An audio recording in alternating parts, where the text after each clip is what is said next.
Welcome to Scaling Up H2O, the podcast where we scale up on knowledge so we don't scale up our systems. I'm Trace Blackmore, the host of Scaling Up H2O. And folks, you all know it's difficult being an industrial water treater. We have so many expectations that we have to keep up with. Our boss has expectations on us. Maybe we're the boss and we have expectations on ourselves.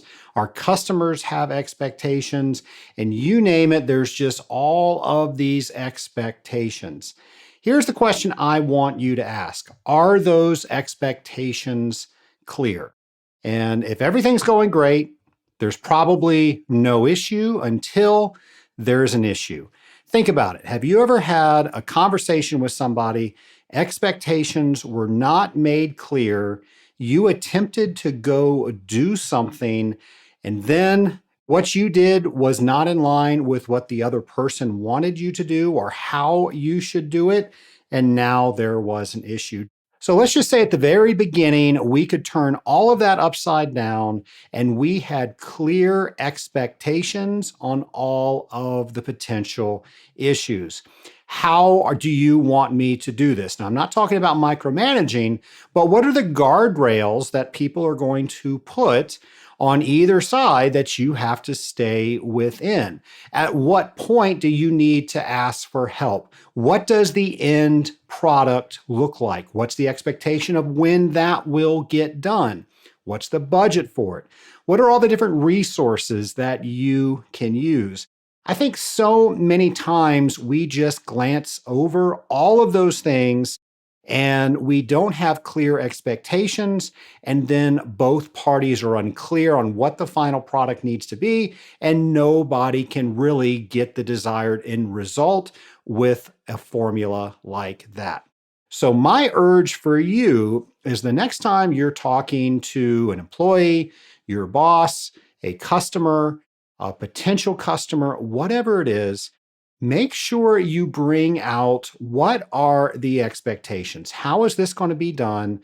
What's acceptable? What's the end product? What are the resources that we can use? And as uncomfortable as that might be in the very beginning, it is always easier to have that conversation on the front end rather than coming back after something was not met to expectations.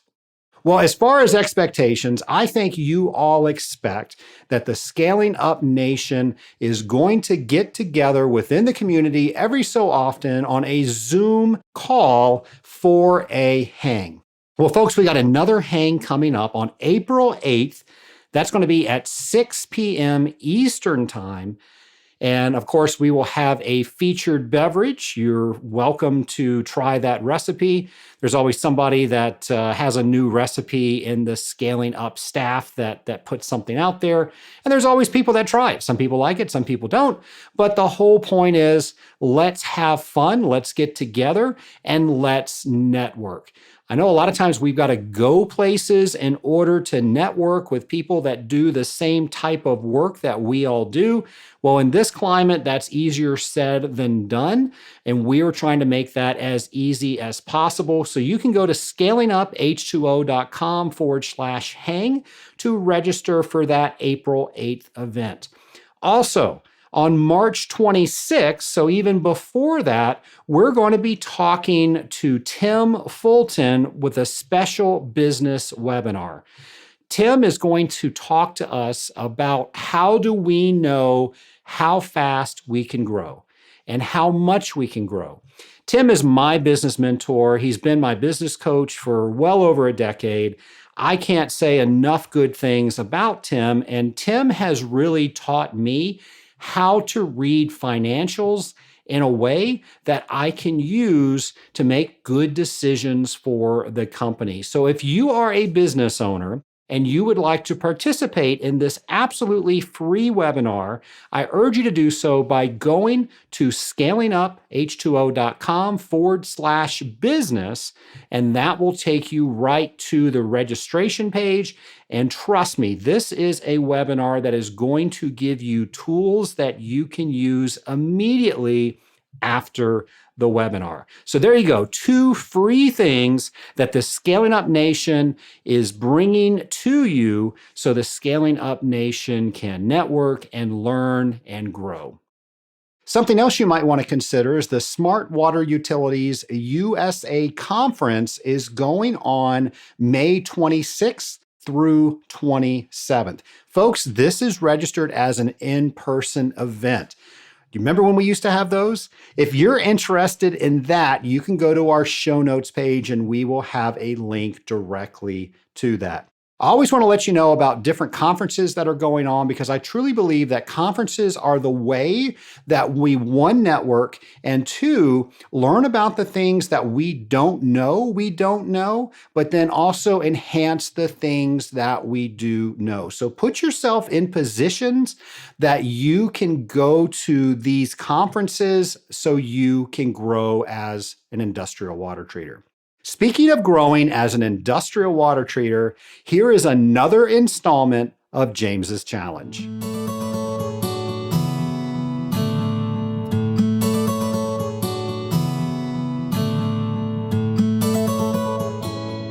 Hello, Scaling Up Nation. The next James's Challenge as we grow as an industrial water treatment professional, drop by drop, is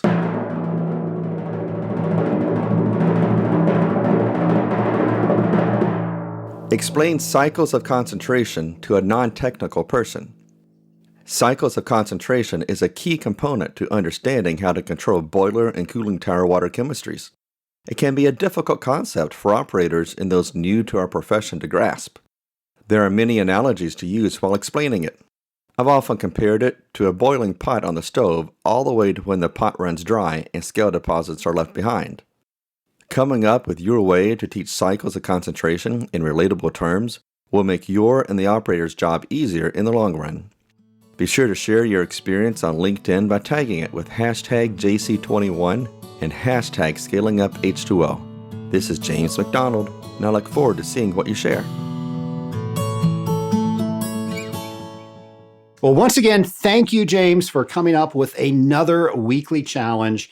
We've done so many weekly challenges since the very first of the year, and I know many of you out there in the Scaling Up Nation have kept up with every single one of them. I know I've actually received several handwritten notes from people when we did the James's Challenge way back on episode 179. And that was James's Challenge for the week, to reach out to somebody that has helped you and write them a handwritten note. Well, I did that. I sent people some notes and I received some notes. And I want to say one of the notes I received was actually from James McDonald. So James is doing exactly what he is asking all of us to do.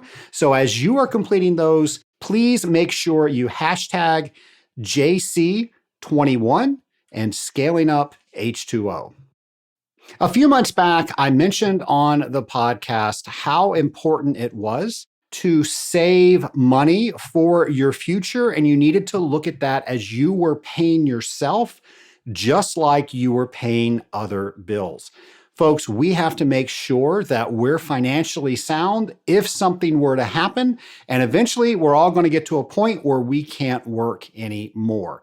So taking care of ourselves, looking at taking care of ourselves as a bill, just like we would a utility bill, has been something key for me to do ever since I was out on my own. Now, when I mentioned this on a previous episode, I really received a lot of feedback on how to do that. What do I need to know? What does the member of the Scaling Up Nation need to know in order to start saving in ways that can actually help us?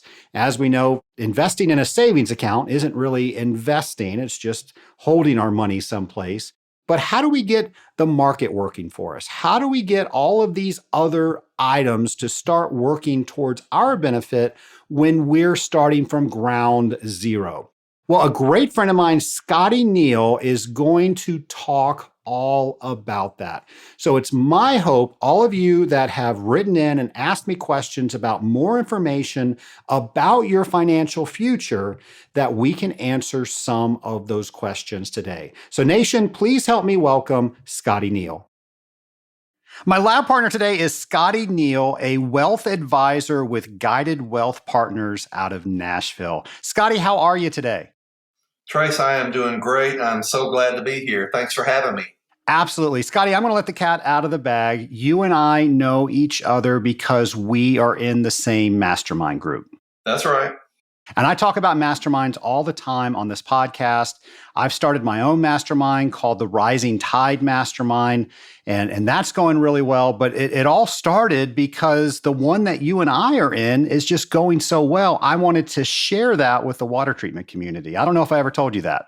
No, you didn't. I know that you're very involved in podcasts, though, and kind of a mentor to me as I consider starting my own sometime. Well, I think the world will be a lot better when Scotty Neal has his own podcast. So the world is waiting, Scotty. It's a lot of pressure, a lot of pressure. Well, hey, I know you very well, but I want the Scaling Up Nation to get to know you as well. So do you mind telling us a little bit about yourself? Sure. Professionally, as you said, I've been a financial advisor for almost 25 years now. We operate as a crow flies about 30 minutes outside of Nashville, north and east of Nashville, in a small town called Hendersonville. And I'm in a partnership, a group. There's three advisors here in our firm, and we're the wealth advisory team, actually. And we work with a small group of very successful business owners, professionals, executives, people that are at or near retirement, or looking to achieve financial independence. So that's what we do here. As far as myself, I'm 54. I'm married to Leslie for 27 years now. I have three children. Justin is my oldest. He's in Florida with Caitlin as his wife and three grandbabies who we love and adore.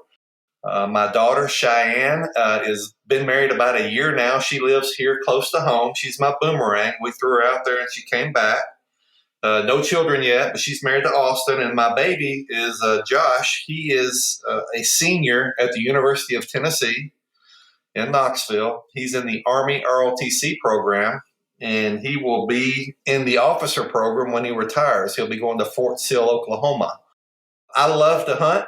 My go-to, in fact, tomorrow morning, I'm leaving the house about 7 a.m. to head to the woods. About an hour from my home in Kentucky is 434 acres of prime hunting land that we just love to go. There's no cell phone reception there. It's a getaway place. I grew up hunting, and so it's just very natural for me to get out there. It's very relaxing. I enjoy the time more than I do killing anything. That's part of it, but we just enjoy getting out there working and doing things. I enjoy, as I know you do, Trace, I think I'm a pretty high-level barbecuer. I'm self-taught. Back in 2010, I stopped playing very competitive church softball. I know that sounds crazy, but there is very competitive church softball out there. Played baseball in college. And so in 2010, the old knee got to acting up, and so I stopped playing softball and just started learning about cooking. There were a lot of shows on TV that time about barbecue competition, so I just started reading and watching any and everything that I could, and I self-taught myself. I say self-taught. I was using their information, but I went and got it myself. And that feeds in very well with this investing theme. I think a lot of people could do a lot of learning on their own as it pertains to that. But at any rate, I've done a few competitions. And of course, anybody that eats mine says it's the best they've ever had. And I know when I had Trace's a couple of months ago, it was the best I ever had. That's kind of the way barbecue goes. I'm very involved in my church locally. As I said, my wife and I are empty nesters. So that's a whole different time for us, if you will, as we try to decide what's next for us. My wife has actually gone back to school and is going to be a nurse, believe it or not, at 50 years old. But that's her. She can't not do something, and she loves serving people. So that's a little bit about me and my background and what I like to do. Well, thanks for that. And Scotty, you shared with the group a time-lapse video of the tree stand that you built That's nicer than some people's second home. Oh my goodness. Well, and I'll tell you, if talking about markets and pricing and things in our world right now, lumber, as you may or may not know, is outrageously priced. Luckily, I did not purchase the lumber that you saw in that video. It really was a trial run to see how that would work. But I can tell you, we spent way too much money on the lumber versus what we could have just bought an existing stand for. But we're actually going to use that to put a tent on top of, just to get it off the ground a little bit. But you're correct. It was a 30-second time lapse video that it took us 4 hours to do the work that you saw in that time lapse. So it was a lot of fun. That was really cool. We had somebody come on a couple of weeks ago, and they were telling people how they can start putting their content on Facebook and LinkedIn. And what you did is a great example of that. Yeah, that was. It's funny, the video is actually very good. And what I did is I took a box that we had there and cut 2 slits in it and set my phone down in the box as a not a tripod, but something to hold my phone still and steady, and just left it there for the whole day while we worked. So yeah, it worked great. Well, let's transition over to money. And I know several people have reached out to me.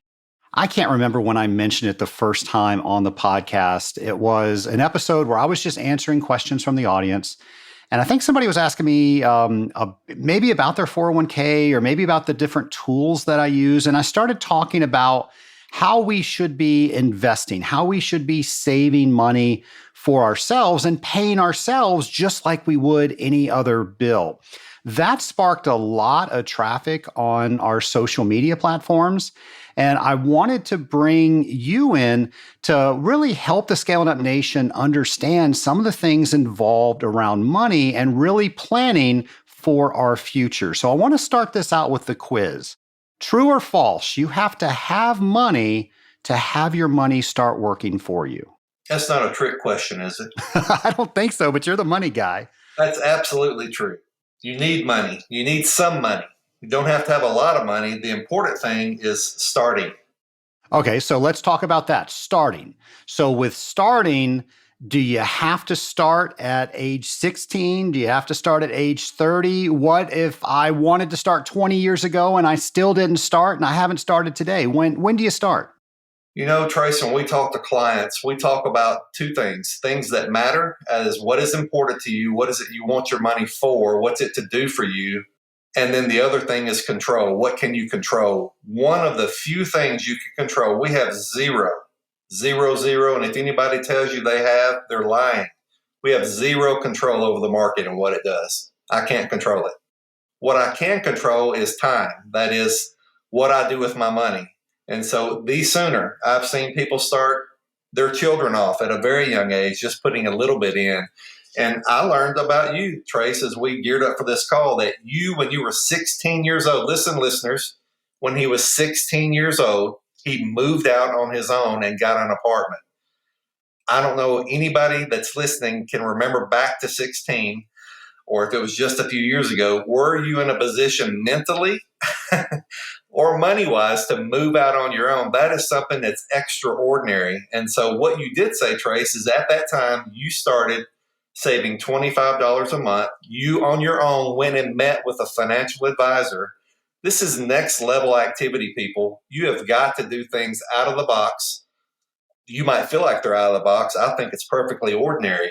But when you look around at your friends, are they using every extra penny to buy the next iPhone? Or are they saving some money? Trace, I would suggest, was doing something out of the ordinary for his peers, the other 16-year-olds that he might have been around in that day and time. Time in the market is the number one thing that affects investment returns. Well, Scotty, and I'll add to that story. I believe that that individual was put in my path for a reason. He was my neighbor. He lived next door to me in that apartment complex. And we just became friendly with each other. And he told me what he did. And he asked if I was investing in anything. And I thought that was a ridiculous question because I was 16. And he took me to lunch and he told me about the power of having money in the market over a long period of time. And I invested $25 a month in a mutual fund called Oppenheimer's Main Street. Is that still around? I believe it is. So that's what I did. It was a painful $25 to give as a 16-year-old every single month, but that taught me the lesson that I always paid myself first. And I believe because I always had that attitude, that allowed me to make better decisions as I got older. Well, it's some of the things we teach when we're teaching, especially young people or newlyweds about money, is to think about it like this. When you're at home, when Trace, you're different. At 16, you're out of there. But most of us, let's just say we're at home from age 0 to 18. During that time, you are mainly a consumer, meaning you are sucking up all the funds from your parents. They're having to pay for your cable, the house payment they take care of. You might have a car payment they're taking care of, insurance. They're footing the bill because you're a consumer. You're not producing anything. You're bringing nothing to the table. As you enter that next and really the longest phase of your life, your working years, let's just say from age 18 until normal retirement age is 65, it tends to be creeping up now. During that time frame, you're still a consumer. You're eating dinner. You're paying the bills, but you're also a producer now. You've got a job and you're working. The important thing during that time frame is you've got the money that's coming in, and then you've got the money that's going out. The difference between those two numbers is savings or investable dollars. It's most important to deny yourself some things. When you were 16, Trace, you had to deny yourself something to come up with that $25. But I bet if I pushed you in a corner, you would say, Scott, I eventually never missed that 25 anymore. Is that true, Trace? Yeah, at the time, like I said, it was very difficult to think, oh, I could have had this extra $25 if I didn't have this automatically going into this mutual fund. But to this date, I couldn't tell you what those things were that I wanted to buy at that time. Well, but the thing is this, though, after you get used to that 25 coming out, and we do some 401ks for different companies, and we're always talking to the employees, and they just don't see how they can avoid or afford this or that, but yet they have that. And I'm not trying to step on, I'm stepping on my own toes. How about that? They can afford that Starbucks every day. What is that, $4? Depends on what you get, I guess. I mean, just do the math on $4 a day for 7 days a week. It's $28 a week. Multiply that out times 4 and then do it for another 12 months. It's amazing how much a little bit of money adds up to a lot in no time at all. Let me get back to those stages of life, though. Consumer, that's when you're at home and you're not working, you're not doing anything, your parents are footing the bill. Then you step off into adulthood, you're a consumer and a producer. That's your time to make money and save money because you're going into that final phase where once again, you're just a consumer again. You're not producing. So what you've got at age 65, this is for your person that asks about why should I lock my money away in a 401k? Better yet, why should I save money? When you become 65, you've got what you've got. What are you going to do then? It costs a lot of money. Trace, does it cost a lot of money to live? Yeah, living's expensive. It takes a lot of money. It takes a lot of money. And the thing is, these days, we're living, many of us, 25, 30 years in retirement. So just think about your annual expenses, multiply that out by 25 or 30 years. That chunk of money is what it's going to take you to live however you want to live in retirement. It's very, very important to start early to create that nest egg that's going to last you in that time. More so than picking investments is starting early. I think on the show that I alluded to earlier, I mentioned the difference at what a person would have at the age of retirement if they started at 20 years versus 30 years old versus 40 years old. And it was like $1 million difference, if I recall. It's substantial. And there's a whole nother piece to this thing that we do for younger couples. You know, one of them is 2 sources of income. There's only 2. And when I say man here, I'm talking about man and woman. The 2 sources of income are this and only this. It's man or woman at work. It's you and me getting off our tuish and going and earning a paycheck. And then the other way, and the only other way to make money that I know of, is to have money make money for you. Because eventually that man or that woman is going to get old, tired, or sick, and their ability to go out and earn income is going to be gone. So therefore, the only thing left, the only way for you to produce money is for that money that you've got producing money for you. Now, that can be in the way of a stock portfolio or an investment portfolio. Trace, I know a lot of people do real estate. You can buy a piece of real estate, a rental house, or some people with more money do triple net leases where they'll buy commercial properties, and those properties will pay them rent. All this takes money. And most of us don't get the opportunity, unless we're trust fund babies, to start with a lot of money. A lot of us need to start much like you did, Trace. In fact, I think it's better to start that way. I think you appreciate more when you have little, but it's amazing. I can tell you some of the most amazing stories. We manage money for very wealthy people, but some of the most interesting things are the normal, everyday people that come in here with $1 million that they've saved a little bit at a time over the long haul. Yeah, there's a book I read a while ago. It was called The Millionaire Next Door, and it was about that person that just saved continuously, and you would have no idea that he had accumulated so much wealth. Well, I mentioned my daughter. I'm very proud of her because her and her husband have decided, and I've shared my journey. I want to qualify myself for this conversation as a very successful financial advisor, and Trace knows this. In 2010, I declared bankruptcy. As a very successful financial advisor who's teaching people how to do this, in 2010, I declared bankruptcy. And so I've been very transparent with my children and explained how that happened. It's very, very easy for it to happen. And my daughter has decided, as I would hope your listeners would, she decided that's not going to be my journey. And so her and her husband, working together, very important. Two can row in the same direction better than one rowing against the other. They've decided they're going to do without.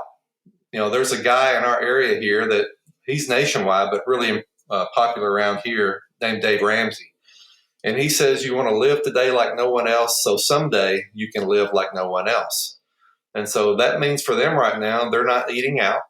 They're taking their lunch to work. They're not doing all the extra things a lot of their friends are doing, like probably going to movies. And right now, when you're in that and you're doing it, it almost seems miserable in the beginning because you feel like you're being cheated. But I am telling you, a couple of 3 years goes by like that in a snap. And the difference that those decisions make over the short term in 2 to 3 years is just unbelievable. Well, my daughter is able to tell me now, she's done all this on her own, that by this October, her and her husband will be completely debt-free at 24 years old. That's incredible. So what that means is, since they're not making payments other than their rent, they'll be ready to buy a house soon, is they've got all that other additional money. And again, I spoke about money coming in, money going out, and the difference is savings or investable dollars. They're going to have a lot of money to start throwing at something in order to grow it to be a nest egg for them down the road. They are way, way ahead of the game. Scotty, you mentioned earlier one good way to save money is if you're buying coffee every single day, that's about $4 that you're spending. You multiply that however many times you're buying it per week, and then how many weeks there are in a month. That could be the money that you start out with. So with me, it was just $25. Is that enough? Absolutely. Absolutely. There is no amount that's not enough. If I tell people in 401ks all the time, start with $1 if you have to. And I promise you, it won't take very long for you to not miss that dollar anymore. Then the next thing you do is double it. Make it $2. Doesn't seem like a lot, but do it. And I promise you, you won't miss that $2. You just keep ratcheting that up. Before you know it, you're saving $500, $600, $700 a month, and you don't even miss it. It's amazing when you get your mind set on saving money, how you start finding money. You start making decisions. Well, I really don't need. Is it a want or is it a need? That's something I ask myself now. Do I really want that or do I need it? And that can help clarify some of your buying decisions that you make.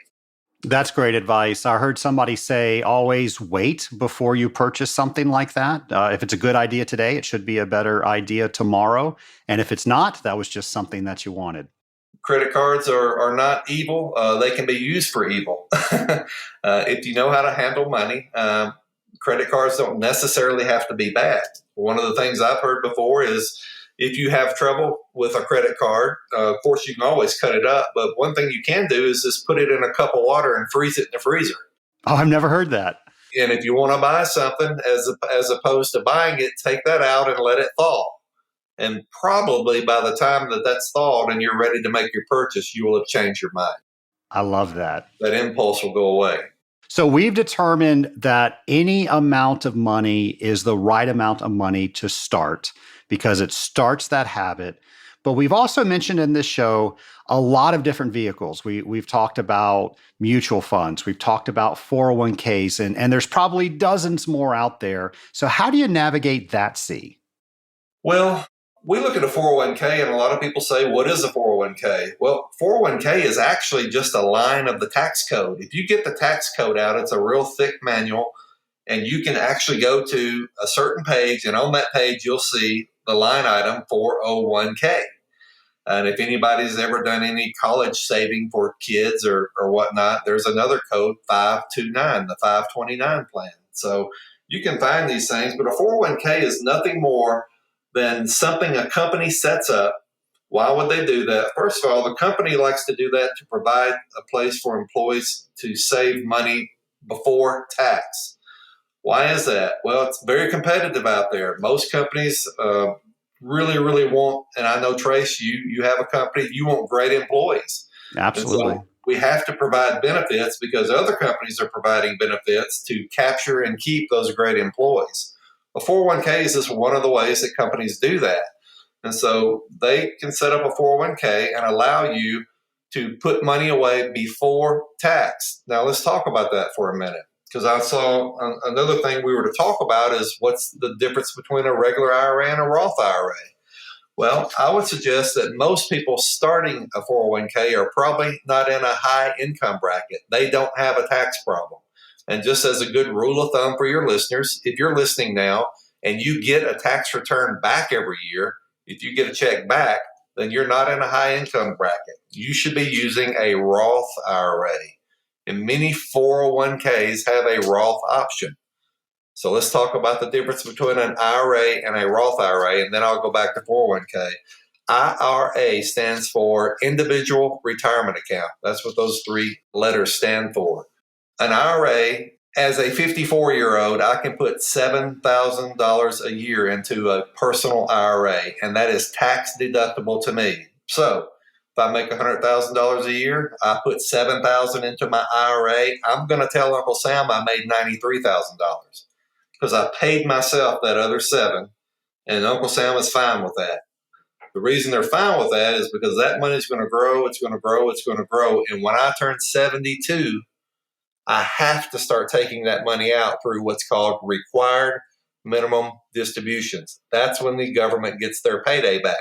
They start getting to tax that money that I take out each year for those distributions. So a lot of high income earners, people that make a lot of money, they want those deductions, so they'll use things like a regular IRA or maybe a SEP, Simplified Employee Pension, just another flavor of an IRA that you can put a lot of money away in and get a tax deduction. A Roth IRA, on the other hand, is kind of the opposite. A Roth IRA is after-tax money. So I can put that same $7,000 into a Roth IRA, dependent upon income. High earners cannot use a Roth IRA, and nor would they want to. But here's the beauty of the Roth IRA. You put the money in the Roth IRA, after-tax money, the money will grow and come out completely tax-free at some point in the future whenever you start taking it out. Completely tax-free. If you're young, we could sit down and do the math, and it's a no-brainer. Should I use the Roth IRA or the regular IRA in my 401k? I'm telling you, younger people use the Roth all day long, all day long. The benefit of having tax-free money when you retire someday. Let me tell you something. We're all watching the news. We're all seeing stimulus plans. Stimulus means that the government is taking my money and your money through taxes, and they are giving it out to people that need it, businesses that need it through this pandemic. Well, eventually, we're going to have to pay that money back. The government has very few ways in order to reclaim their money other than taxation. And so odds are pretty high that at some point in the future, taxes will be much higher than they are today. That's the benefit of a Roth IRA. You can put money away after tax now in a high rate environment and someday pull that money back out tax-free. It's a big deal. So back to the 401k. So your company will allow you to put money into that 401k before tax or after tax if you use the Roth feature. And I believe this year you could put up to about $19,000 into a 401k as an employee. I believe that's right. I don't have it in front of me. It's not the biggest part of our business, but we do some. And so to the guy that said, I don't want my money locked up, well, let's talk about that. Any healthy financial plan ought to have what we call it. I'm a visual person. If I was in front of you, I'd be drawing pictures, but it's buckets of money. You ought to have a bucket of money that's in your checking account that you need to live on each and every month. Each and every month. You ought to have a bucket of money, a separate bucket that is savings. This is if the car breaks, if the heat and air goes out in my home, if an emergency comes up, a rainy day fund, that's what savings is for, never to be touched. There ought to be another bucket of money that's investable dollars, and it can be $1, as we stated earlier. It doesn't have to be a lot, but there needs to be separate buckets of money. And if you don't have the money to quote unquote lock up in your 401k, then you're spending too much money. I've never found it to be any other problem than spending if you don't have the money to save and invest for yourself, period. You make what you make, you have to spend less than what you make. You have to. And the beauty of the 401k goes right back to what you said when you were 16, Trace. It's a forced savings. It's forced. I mean, you choose it. You sign up for that plan, but they're going to take that money out automatically before you see it, before you touch it. And I'm going to make a promise. I'm not able to guarantee or promise much in my line of work, but I'm going to promise this. I've said it before. You will never miss the money. You will never miss the money. And I would encourage you, after you start doing XYZ amount of money each week, bump it up. You'll never miss that money either. And so that's one of the first ways that people have the ability to start saving money through their employer. Hopefully they've got a 401k. You can sign up for that plan and you can start saving money before tax, unless you use the Roth option, which I would if I'm a young person. You can save after tax. They're going to put that money in an account for you, and you're going to pick mutual funds. The plan will provide, some of the plans we have, one plan provides about 85 different investment choices, and they all vary from place to place. You might say, well, what about an IRA? What's the difference? Well, as an individual, you don't have to work at somewhere to have a 401k. You can have your own IRA. You can do your own 401k, if you will. You can save your own money into your own IRA. It has the same rules. You can put up to X amount of dollars, depending on your age. You can start taking that money out. Here's one of the things. You can start taking that money out without penalty when you're 59 and a half. You have to start taking it out when you're 72 in a traditional regular IRA. Roth IRA works exactly the same, except it's after-tax dollars, comes out tax-free. You can start taking out when you're 59 and a half. But there is no 72 mandatory retirement withdrawal feature on a Roth IRA. You don't ever have to take it out. And I can tell you, most of my wealthier clients, they hate taking that money out. They usually take it out to meet the government standard, and then they put it right back into another investment account. Scotty, in talking about the 401k, the 401k has this awesome feature where it allows employers like me to give money to the people that are investing in their own retirement. So advice that I give all of my people is invest at least the minimum that will allow you to take the maximum of what I can give you. Good advice? Absolutely. You took the words right out of my mouth, except I will add this, and I would encourage you to add it too. It's part of your pay. If you do not at least contribute enough to take full advantage of all of Trace's match or your employer, you are leaving part of your pay on the table. It's free money. So if I invest enough to get a dollar for dollar match, that's 100% return before I even go in the market. You have to do it. It's free money. It's part of your pay. That is great advice from you, Trace, and that's definitely part of the process.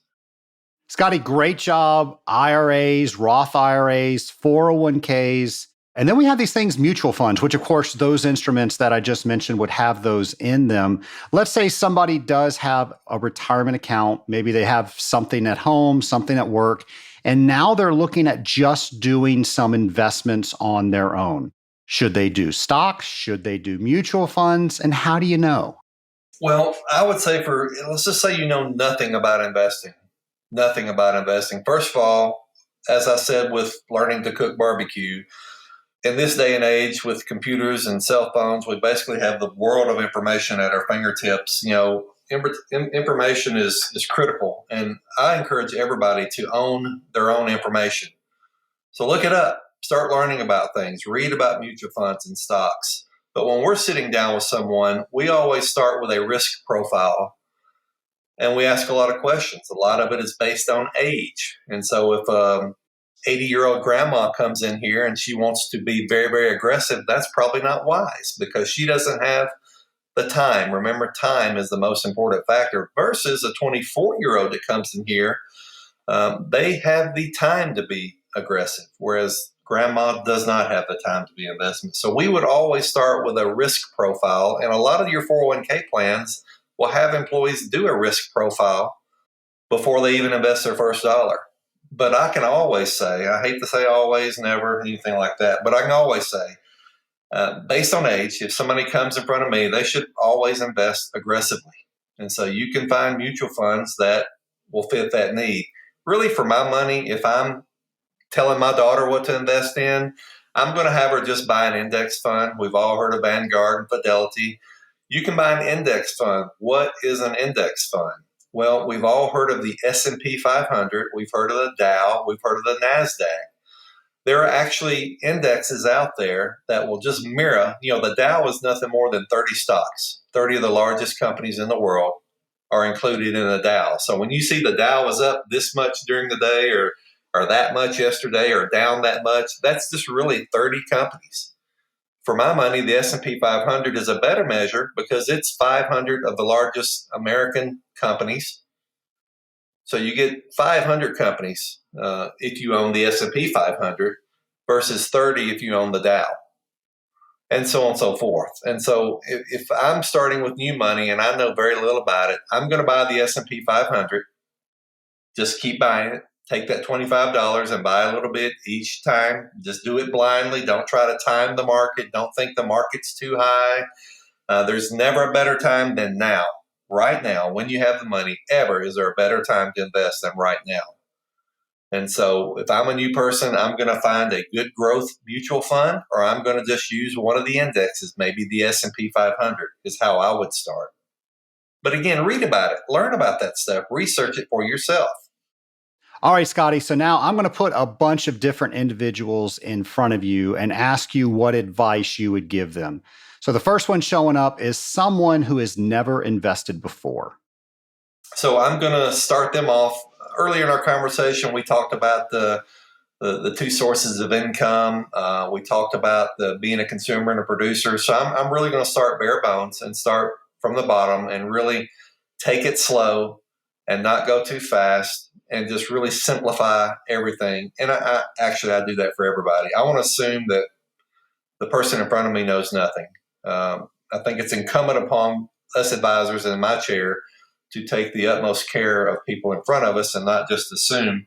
But somebody that's brand new, I'm going to take a lot of time. And if any of you folks go to an advisor and they don't take a lot of time, I want you to get up and walk out. You want, as Dave Ramsey around here says, you want somebody with a teacher's heart that will take the time. It's the best time investment you can make is to take the time to learn about this stuff. I want you to sit in front of an advisor who's going to teach you. Take the time to teach you. So search for that person. Ask your friends. Ask your friends' parents who they're using. Trey said he went to, when he was 16, a neighbor that he had developed a relationship with, and obviously got great advice, good enough to start putting $25 a month way back when he was 16. And so that's what I'm going to do with that brand new investor is just really slow down and take some time with them. Okay, now it's somebody who has a long history of investing. Some of us have a long history of investing, and this is what we deal with a lot right now. We, at my firm, have something that we call a sounding board process. And so it's something that we offer our best clients. It's one of our value-added services. And here's how it works. And so I would, Trace, if you were a client, I would say if you have someone who's important to you that has financial questions or concerns, you can feel free to introduce them, and I will act as a sounding board. And here's what that means. I'll take what they have, I'll see the investments they have, the insurances they have, and then we'll ask them a lot of questions about the things. Remember I said earlier about what matters to you. Taking those things that matters to them, I'll then look at their investments, and we'll see if their investments line up with what matters to them. And surprisingly enough, a lot of times the answer is no. A lot of times people start an investment portfolio or philosophy, and then life changes and they never adjust that plan along the way. And so what we do is we have the ability to look at any investments, mutual funds, stocks, whatever. We look under the hood using a software that we have that really will give a non-biased. We have a lot of clients, so we don't have to have everyone be a client. In fact, we have a process that will tell us if somebody fits, if we fit them and they fit us. And so using this sounding board, back to that, we're able to look under the hood and tell them exactly what their investments are doing, how tax efficient they are, how cost effective they are. There's a lot of things that go into return. Are they diversified enough? Are the investments doing what they want them to do? And so that's a lot of what we do with someone that's got a pretty mature portfolio, and they're have been doing this for quite some time. Okay, now the person you're in front of is a young person that's got a lot of years until retirement. Well, that's really not much different from the first person we talked about. So this would be my daughter, who's 24 and getting ready to be debt-free. And we would just start building. Very important, I said something earlier about buckets of money. Take that away from here, young people that hear me. Have buckets of money. Have different buckets that are designed to do. If you want to go fast, then you're going to get a Corvette. If you want to drive in comfort, you're going to get an SUV. And so your portfolio, your plan has got to fit what it is you're trying to do. And so I just encourage you to spend the time to learn on your own, but also sit with somebody like myself or somebody at church maybe that does these kind of things. One of the things that we've not said, not the word it's a dirty word really, is budget. If I've looked ahead to some of the things we're going to talk about, Trace, and I'll kind of jump ahead. What's one thing you would do now? I would develop a budget, and I would call it a spending plan if that makes you feel better. Develop a spending plan every month and spend every penny you make on paper. Spend it on paper, because here's the thing: if you don't tell your money what to do, it'll just be gone. It just seems to evaporate. You have to tell your money what to do. And the way you do that is with a well-written budget. And that's just simply, here's what I tell that young person. I want you to go home. I want you to get a bowl. I want you to set it wherever it is you come in and you throw your keys you walk in the door, you throw your keys down on the counter, put your bowl right there. Here's what I want you to do. I want you to save a receipt for every penny you spend this month. Let's just see where we're at. If I'm going to drive from here to somewhere I've never been, I've got to use a MapQuest or use Apple Maps or Google Maps. Well, I've got to have a starting point, and I've got to put a destination. It'll show me how to get there. We're never going to know where you are financially if we don't know what's going out. And you'll be surprised how much pizza you eat when you start looking and keeping up with it. I know that was my case. But anyway, let's save a receipt for every penny you spend. Just throw it in the bowl. It doesn't matter what it's for right now. Doesn't matter. But let's see what's going out. And then once you know what's going out, then you can start working, backwards, if you will, from how much is coming in, what's the difference, what can I cut out, what do I need, what do I want. And so that's kind of how we start building with that younger person that really doesn't know where to go. We start with a spending plan or a budget. Okay, now you're talking with somebody who retirement is just around the corner. Yeah, that's interesting too. Depends on their age, because again, what I said is we're living longer now because of medicine and because of some of the miracles of things they've invented, that we're able to live longer. We live sicker, but we live longer. And so you've got to have a lot of money to potentially live 25, 30 years without an income. And so it's very important at that time. We want to make sure, and I haven't mentioned this yet, this goes for the 24-year-old. Get a will. You don't have to spend a lot of money, but make sure you have a will. For these older people, we're looking at a lot of things like Social Security. We're looking at insurances. I can tell you my grandmother is 93. She fell. She's in a nursing home. Do you know what it costs to be in a nursing home for a month? Think about it, $8,500 a month. That's $100,000 a year if she lives a year in that nursing home. So it takes a lot of money. We look at all these things for that older couple that's coming in to retire. We want to look at their money. It's probably invested too aggressively. But I also know a lot of mistakes people make when they're 65. They say, hey, I've got to go to bonds because I can't afford to lose any money. Again, if you're going to be around for 25 or 30 more years, you need to take some risk. You need to continue growing your money. Unless you have Bill Gates money, and then, of course, it doesn't matter. Yeah, I am not on that list, in case you were wondering, Scotty. Not many are. Not many are, Trace. All right, Scotty, now you're talking with somebody, they just told you they have a huge amount of debt. Well, I'm going to hate it for them, first of all, but I'm also going to understand because I've been there. Really, it gets into psychology. What causes you to spend money you don't have? And really, for me, it's not about making that person feel bad. It's really about creating an awareness, getting them to the place where maybe they're like my daughter and they want to do a budget. They want to get debt free. It's just like the other side. We take all that debt and look at it, and we do some of the things that Dave Ramsey has taught other debt coaches. And we create a debt snowball with the smallest debt at the top. And we're going to eliminate that first. We're going to take the money we paid for that small debt, double it down to the next debt, and you create this debt snowball. And you have to get rid of debt.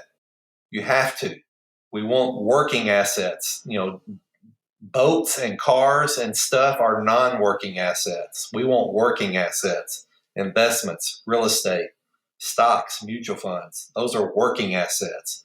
So the goal is to eliminate the behavior that creates debt. And that's something I can't do. I can recommend, but it really takes soul searching. A lot of us weren't taught about money as kids. I don't know about you, Trace, but I wasn't. I wasn't taught about money. And that's because my dad's dad didn't teach him about money. And so let me say something else. I feel like I'm on my soapbox here. Parents, teach your kids about money. It's important. It's mentioned in the Bible as much as anything. And so there has to be some importance to it. Let's say a person comes in and tells you they pay cash for absolutely everything. What do you tell them? Great. Fair enough. I can't argue with that. I understand I have a lot of wealthy people. Debt is not evil. If you are smart and you know how to use debt, then it's not necessarily a bad thing, but it's just like anything. If we abuse it, too much of it, let it get out of whack. As Dave Ramsey says, you don't want to go on vacation, put it all on a credit card and bring that vacation home with you. That's no fun. And so, there's something called the rule of 72. And this is a great takeaway that anybody can do. It's called the banker's rule of 72. Bankers understand these numbers, and you ought to understand how numbers work. So you take 72 and divide any number into it. And let's just talk about investing. If your investment's returning 6% a year, you divide that into 72, and that'll tell you how long it takes your investment to double. So that's 12 years for a 6% investment. Well, the bad news is it works the same for debt too. Look at those credit cards you've got in your billfold right now, and look at that statement next time you get it and the interest they're charging you. It might be as much as 18, 20, or worse. Do the rule of 72 there. And now you've got math working against you if you're carrying a lot of debt. What about somebody comes in and they don't want to do anything until they hear that next hot stock tip? They are not going to have a very successful investment life. I've been doing this about 25 years, Trace, and just recently we've all heard about the GameStop. Yeah, I was waiting for a phone call for that, Scotty. It never rang. That's not the lane we ride in. We like to say that a lot. We don't ride in those lanes, of high risk, and that's how you get hurt. That's for other people, not for me and my clients. I never want to apologize to a client. And so I would much rather have you in boring and steady. The turtle wins the race every time. I mean, it's just a fact. I would say that you're probably not a good fit for me if you're looking for the next best hot stock idea. Now, if you want to talk about a disciplined investment approach, then let's talk about that. Scotty, what's the biggest mistake you see people make over and over again? It's really funny, and it's very predominant right now, and it always is around events. We've had an election, a very divided country, a lot of emotion running, and people want to get out of the market. I need to get out. The market's too high, or I'm scared this. So emotion gets in the way. I could spend a career learning about the emotions of investing and probably do very well just teaching that. It's one of the angles we can use. But people get emotional about their money. That's why people will work with somebody like me. And so we try to educate, and show people history. History says it's time in the market, not timing the market. In 2008, we had a huge pullback in the market. And here's the facts. In 2007, right around November, was the top of the market before that big pullback happened. If you would have gotten knocked in the head and went to sleep in 2007 in November and woke up 10 years later, if you would have just been invested in the S&P 500, you would have still averaged 10% a year in spite of that big pullback. And so people get so worried and torn up, and they hop out of the market, they hop back in. And I don't have the time today, but there are stats upon stats of what happens when you do that, and it's usually not good. Most investors underperform the S&P 500 because they get in, they get out, they just don't stick and stay and make it pay, is a word I like to say, or a phrase I should say. So the biggest mistake I see is people letting emotion get in the way. If you can only get one point across on this podcast, what do you want it to be? Save, save, save early and often. Well, Scotty, I want to thank you for all that advice. I've got probably another dozen questions that I can ask you, but I know you're a busy guy. I do have 4 more questions I want to ask you in my lightning round if you are ready for those. I'll give it a whirl. All right. So, Scotty, you now have the power to go back to your first day when you became an investment advisor. What advice would you give yourself? I would be a fee-only advisor. It's very, very hard. When I started out in my early or mid-20s, you need money, of course. And so the way you do that is through commissions or through different types of mutual funds that pay. Now the way we invest for people is if you bring in $100,000, we typically would charge 1% for that, $1,000 a year.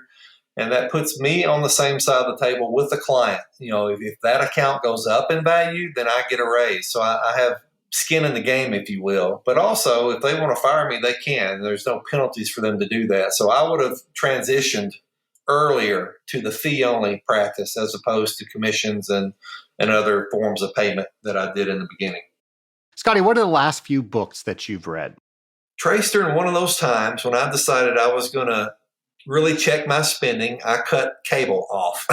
We could all do that and say, it's amazing how much we spend on that. It's amazing how much money you can put in a mutual fund if you get rid of cable. And so if you need to do that, and I'm talking to you. But during that time, I got into John Grisham books. And I know he's not the greatest author in the world, but I love the way he writes. It just seems to flow for me. So the last 2 books I've recently read were Whistler and Rooster Bar. Well, I'm actually reading Rooster Bar right now, but Whistler is the last one I read. I'm in Rooster Bar. And I'm in a weekly Bible study, and we have a book that goes along. It's a companion book called Foundations. And so that's the 3 things that I'm in right now. Scotty, I know that you've recently read the I Said This, You Heard That workbook, and you brought that into your company. We recently had Kathleen on for a second part on the podcast. I'm just curious, what do you think about that, and what has it done for your company? Well, I spoke earlier about psychology, and so understanding what makes people do what they do. And so when I visited you in Atlanta a couple of months ago, and we did the questionnaire, and then it tagged me with a certain color based on my personality traits. I mean, I was busted. It had me. That's exactly me. And Trace, I know that you agree with the color it assigned you. You said, yep, that's me. And so what that does is it really, the goal for me is to help somebody get help, if that makes sense. And so if I know where they're coming from a personality standpoint, it just really removes a lot of the barriers that could be there affecting the planning that we're doing. I don't know if that makes sense, but knowing how to speak to somebody in a way that they can embrace it is most important in my line of work, and obviously with your marriage, with your friends. And so it's been very, very impactful. And so I'm looking forward to doing more and more of that stuff. Who plays Scotty Neal in a movie? Oh my gosh. Who plays Scotty Neal in a movie? Liam Neeson. All right. I'm sure he's up for the role. Good. My last question, Scotty. You now have the power to talk to anybody throughout history. Who would it be with and why? There are tons of people, but because my wife and I are recently watching The Crown, in fact, we're done with it. I think there's 4 seasons, and we've just gotten to the Lady Diana part. I would love to meet and speak with the Queen of England. So interesting, all that she has done in her time, and I can't believe she's still living. She's 90-something years old, but just all the history she has experienced. I love history, and would love to sit and have a spot of tea with her and talk about some of those things. There you go. Pinky's up, right? That's right. Scotty, thank you so much for sharing. And there's a lot of mysticism in this. People, they get very intimidated. They don't know what all the acronyms are. They don't know what all the instruments are. And then by default, they just don't do anything. I think you have given them enough information and geared them up to do something. Thank you for that. Trace, as a single guy, moved to Chattanooga and managed restaurants for 7 years. I had 3 different restaurants that I managed. And when I first moved there, of course, I didn't know anybody. I wasn't getting out. And my mom called and said, "How's it going? Have you met him?" "No, I haven't met anybody." She said, "Are you going out?" And I said, "No, I haven't gone out." And Mom said this, and this is what applies to your listeners today as it goes along with investing. She said, "You can't go shopping in a parked car." And so the challenge there is for people to get off their hind ends and to do something. Do something. Take a step, right foot, left foot. Start learning about it. Take one step that'll put you closer to putting $25 in a mutual fund like you did when you were 16. That's what I would say to people. You can't go shopping in a parked car. Scotty, thank you again for coming on Scaling Up H2O. Folks, I want to really underline the fact that if you are not working with an individual that can help you with questions that you have about your financial future, please find somebody that you can have that conversation with. We mentioned on the interview that one of the first people I started talking with was my neighbor.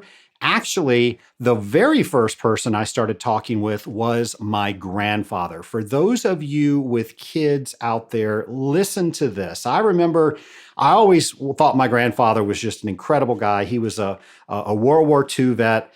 And that was something that he hardly ever talked about. And last week I brought up Major Dick Winters. He was the major that commanded Easy Company in HBO's Band of Brothers. And I was mentioning last week that Audible has his book for free if you wanted to listen to that. And that's really Band of Brothers from his point of view. It's basically his memoirs from everything that you saw on the HBO special, but all from his perspective. Anyway, I got to watch that series with my grandfather, and I have to tell you, he talked about things that I just had no idea about. So if you have an individual that has experience like that, I urge you to talk with them, because I don't have that opportunity to talk with my grandfather anymore. He passed away a couple years ago. He was 96. Just an incredible man, and he was my hero. He really was. The reason I brought my grandfather up is when I was very small, I don't know if I was 7 or 8, 9, I don't remember how old I was, but my grandfather started teaching me about stocks. Now, how do you teach an 8-year-old about stocks? Well, one, I was always enamored with my grandfather. I just thought he was an incredible guy. So anything that he would talk to me about, I was a captive audience. And he was looking through the papers one day, and he was teaching me what the different stock symbols were and whether it was something was going up or something was going down and what that meant. And he kind of taught me on an 8-year-old's understanding on how the market worked. Again, this was an 8-year-old's understanding, but later that day, he took me out and he opened up my first savings account. So I remember I had wasn't a checkbook, it was more of a deposit book, I think. But my job that my grandfather gave me was I was supposed to manage the money in my savings account. And basically what that meant was I was supposed to put money into it whenever I got money. And when he asked me about the balance, I was supposed to be able to tell him what the balance was. There was some sort of interest that was earning, so I had to tell him how much interest that I earned on that account. I'm sure it was pennies. And then he had me pick out one or two stocks, and I had to be able to report on how that stock was doing. Now, I'm going to admit, I was better at some weeks than I was at others, but what that did, that got me interested in something that normal kids have no interest in, and that really set me up for success for the rest of my life. So when I then started working, I knew that I had to invest in myself first before I had money to go buy things. And I know my friends would spend their entire paychecks on either going out one Friday night or maybe a car that they couldn't afford. And I just wasn't like that. I always made sure that I paid myself first, and then the money I had left over, that went to the bills that I had to pay, and anything I had left over from that, that was the money that I could use to go out with friends or do whatever that I wanted. And because of that, I was very unpopular sometimes, where I would say, no, I'm sorry, I couldn't do that. But I do think that everybody finally appreciated that when they got further on in life. But at the time being, it was a little difficult to say, no, I'm not going to go out this Friday night because I just simply cannot afford it.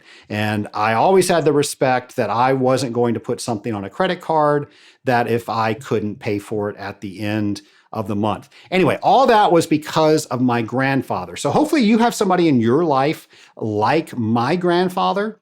But because we had these conversations, I was then able to respond to my next door neighbor when he started talking to me about investing when I was 16. And I think I mentioned on the podcast when I was talking with Scotty, Main Street, an Oppenheimer mutual fund was the first thing that I ever invested in. It was $25 a month.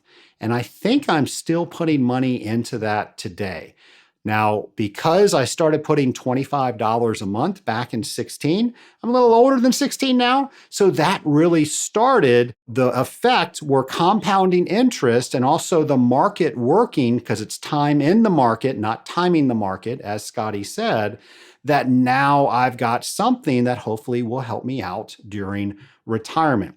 So all that to say, if you do not have somebody you can talk to, and I'm not just talking about your grandfather now, I'm talking about somebody who is in the business, somebody that is licensed, somebody that can give you advice on how you should be saving your money, please go out and find that individual.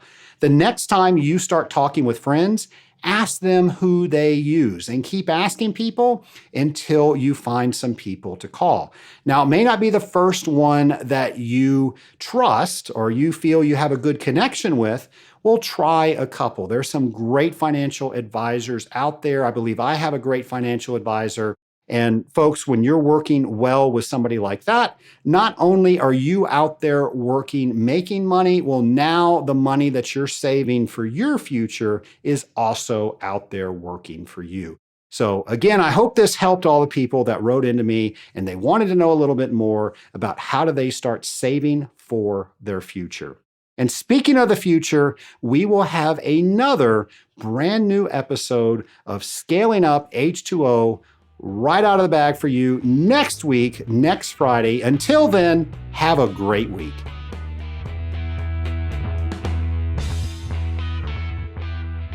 Scale Up Nation, we are all leaders. We are leading someone in our lives. Sometimes we are leading many people in our lives. Well, when was the last time you worked on your leadership style? This is something that we do on a regular basis within the Rising Tide Mastermind. I asked Rising Tide Mastermind member Jill Cavano how she has benefited from her leadership style within the Rising Tide Mastermind. Here's what she said. The one way that the mastermind has helped me approach my leadership differently is I like to see different people's perspectives. If I have a question about what should I do about a situation or how I should kind of, captain my ship, it's really nice to see different people's perspectives. And in the middle, which is where a designated person every week brings an issue to the group where we discuss it and give advice, seeing in the middle of myself and my fellow group mates has really helped me answer any, leadership questions I have, really given me some, tough things to think about. And it's just kind of helped me maintain best practices, or at least reaffirm that I'm on the right track. When we worked on traction and looked into EOS, that's definitely something that I'd like to do for our leadership in the future. And it's really given me an understanding where I feel like I can take that and move forward. Jill, thanks for sharing that. Nation, we wear a lot of hats within our day-to-day job. Then add to that all the other relationships that are within our lives outside of our job. We need to make sure that we are able to lead all of those relationships well. When was the last time you had a group that was built to make that part of your life better? Well, that is what the Rising Tide Mastermind group does, among so many other things. So if you want to learn more about becoming a member of the Rising Tide Mastermind, go to scalinguph2o.com/mastermind to see exactly how this group is laid out, what's in it for you, and then you can schedule a call with me by clicking the apply button, and I can see if you are right for the group. If those two things line up, you can be the next member of the Rising Tide Mastermind, and maybe I'll be asking you in a few months, what are some of the benefits that you've received as being a member of the Rising Tide Mastermind? Once again, that's scalinguph2o.com/mastermind.